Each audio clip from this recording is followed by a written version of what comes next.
Ave Maris Stella. Hello and welcome back to Vatican II in a Year. This is your host, Father Matthew Schneider. I am a priest of the Legionaries of Christ, and I teach theology. This is a podcast on the StarQuest Production Network at sqpn.com.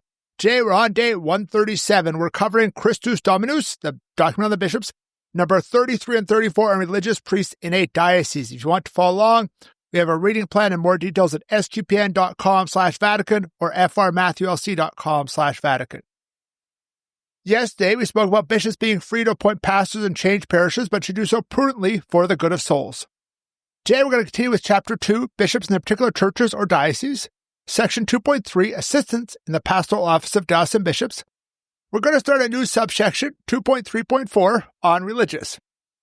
Now, in this subsection, there are 3 paragraphs.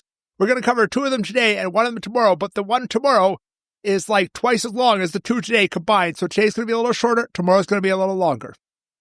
So today we're talking about religious building up the church through prayer, witness, and apostolate. So paragraph 33, it has 2 subparagraphs. 33a is about all religious called to build up the church. And 33b was first by example in prayer, second by apostolate, how they build up the church, right?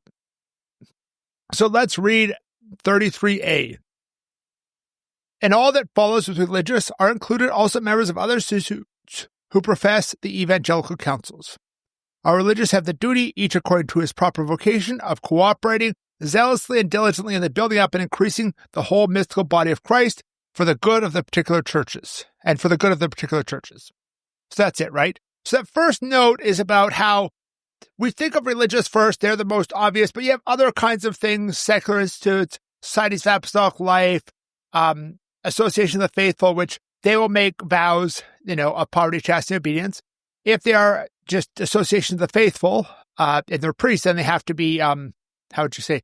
Then the priests are still diocesan priests technically, and there's a few things like that. But otherwise, we're just going to focus on that, and those are kind of distinctions we might get into in Perfecte Caritatis, our religious life, but that's not what we're covering today, right? So the religious is most ancient, but others are similar in this regard.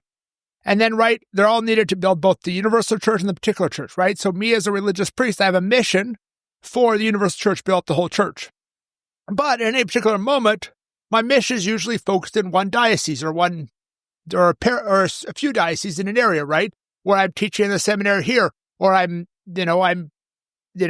sometimes, I've been, assigned to be like the chaplain for a retreat center, things like that, right? Those type of things. Now, moving on. Oh, yeah, we also need the zeal here. That's the last thing. But moving on to 33b, it talks about how we do this first by our example as religious, and then second by our apostolate. So let's read it. It is the first duty to foster these objectives by prayer, works of penance, and the example of their own life, for which this sacred synod strongly urges them to increase their esteem and zeal. With due consideration for the character property of each religious community, they should also enter more vigorously into the external works of the apostolate. Right? So as religious, what is key is our prayer, our modeling of the life of the resurrection, right? And in the resurrection, either given or taken in marriage, that's what we model as religious, right? That's the goal. And so we need to continue it. We need to deeply esteem it. We need to live it to the full. But then also, many of us as religious are called to external apostolate. Like my community, we all do some kind of apostolate to build up the church. Now, obviously, some are information for our own community and things like teaching, like being the ones who are forming new members of our own community, things like that. But we're not like contemplative nuns or contemplative monks where we're all just praying and not really doing any external apostolate, right? Like my community, we have priests who's chaplains to school, a priest who runs a retreat center, things like that, right? And it's also important when you do this to think of the apostolates that match that community, right? Because certain communities, their mission is education. So they're going to be in education. Other ones in healthcare. Other ones like my own are more about the methodology than the specific apostolate. Although there are certain apostolates that conform better to our methodology, right? And there are limits. Bishops can't force religious who are contemplative to be like, oh, you need to go and do apostolate, right? That's improper. So moving on to paragraph 34. It again has 2 subparagraphs. 34a is on religious priests or priests like diocesan priests that help the diocese. And B is just about how non-ordained religious help the diocese too. Technically, they're called lay religious, but that just sounds like a contradiction in terms, so I don't like to use that term personally, even though it's the technically correct term. So, A, religious priests are by consecration assumed to the responsibilities of the presbyterate, so as to become themselves the prudent cooperators of the episcopal order. Today, they can be of even greater help to bishops in view of the greater needs of souls. Therefore, they can be said in a real sense to belong to the clergy of the diocese, inasmuch as they share in the care of souls and in the carry out of works of the apostolate under the authority of prelates. Right, so this is just how religious priests are in many ways just like diocesan priests. We are priests, we are part of the clergy or the presbyterate of the diocese, and we're doing ministry there, right? And that's all good, right?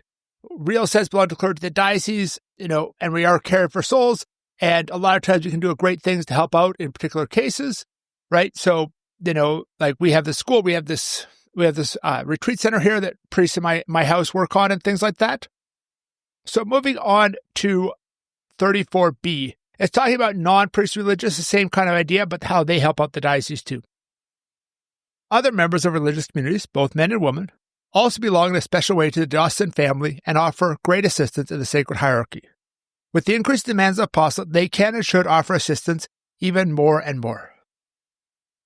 Right? The first thing to think about here for these two subparagraphs of 34 here is that the religious consecration is of great value for the diocese itself. It is that witness, it is those people praying for the diocese, right? Like near our house here, sometimes I go in and celebrate Mass for the Poor Clares. And they don't have an external apostolate. They're a contemplative order. But it's such a grace for the diocese to have all those nuns who are praying day and day for the diocese, for the bishop, for the priest here. That's wonderful. And religious help the bishops, whether it's more a contemplative one or, there's another one here I was talking to recently. They're a group of sisters who are, I don't know if they're, the sisters are Vietnamese ethnicity. I don't know if they grew up in the U.S. or Vietnam or whatever, but they're teaching in one of the schools here, right? And they just came to the diocese. It's a great thing, right? And then hopefully they're able to offer more and more assistance, right? Keep helping. We as religious should be helping the diocese. We shouldn't just be, I'm going to do it on my own. No, but we can help the diocese. So that concludes today. Thank you for listening to this episode of Vatican II in a Year. This is a listener-supported podcast. You could donate to help StarQuest produce it and other great podcasts at sqpn.com/give. You can give one time, monthly, or join the StarQuest Patreon.